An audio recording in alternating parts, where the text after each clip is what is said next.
اچھا، ایک اہم سوال یہ بھی پوچھا جاتا ہے جی کہ کن جانوروں کی قربانی جائز ہے؟ کیا بھینسے کی قربانی بھی جائز ہے؟ اس کی کیا دلیل ہے؟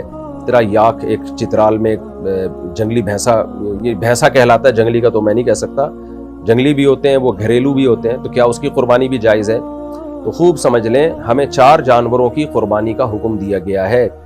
بیل، جس میں گائے بھی آتی ہے یعنی نر مادہ، دمبا، بھیڑ، یہ بھی اسی میں آتے ہیں، بکرا، بکری اور اونٹ۔ تو بھیڑ میں بھیڑ، دمبا، یہ سب چیزیں اس میں آتی ہیں، چکی والا ہو چاہے چکی والا نہ ہو۔ بھینس کا حدیث میں تذکرہ نہیں ملتا، اس لیے آج کل بعض علماء نے یہ کہنا شروع کیا کہ بھینس کی قربانی جائز نہیں ہے، لیکن ماضی میں ہمیں اس کے جائز ہونے پر اجماع ملتا ہے۔ اب وہ اجماع یعنی کیوں امت کا اجماع ہوا تھا کہ بھینس کی قربانی جائز ہے؟ اس کی وجہ یہ ہے کہ یہ جو 4 جانور جن کی قربانی کا شریعت نے ہمیں حکم دیا ہے، ان میں قدر مشترک کیا چیز ہے، کامن چیز کیا ہے؟ ایک تو یہ کہ یہ چوپائے ہیں، نمبر 2 یہ پالتو ہوتے ہیں، گھریلو ہوتے ہیں۔ تو اس لیے حضرات فقہائے کرام کا اس پر ماضی میں اجماع ہو چکا ہے کہ بھینس بھی گائے کے حکم میں ہے، میڈیکلی نہیں ہے، شرعی لحاظ سے گائے کے حکم میں ہے وہ۔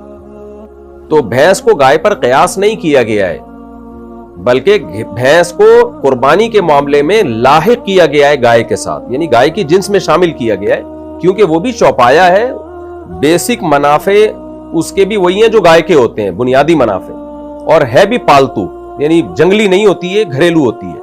اسی وجہ سے جنگلی بھینسے کی قربانی جائز نہیں ہے، اور اسی سے یاک کا حکم بھی آپ کے سامنے آ گیا۔ یاک جو ہے اگر پالتو ہے، گھریلو ہے، تو اس کی قربانی جائز ہے۔ اگر وہ گھریلو پالتو نہیں ہے بلکہ وہ جنگلی ہے، وحشی ہے، تو پھر اس کی قربانی جائز نہیں ہے۔ تو خلاصہ یہ نکلا کہ بھینس کی قربانی اس کے جائز ہونے پر بھی اجماع رہا ہے، تو بھینسا بھی آپ قربان کر سکتے ہیں، بھینس بھی کر سکتے ہیں، اور یاک بھی کر سکتے ہیں اگر وہ پالتو ہے، اور بکرا بکری وغیرہ تو سب کو معلوم ہی ہے۔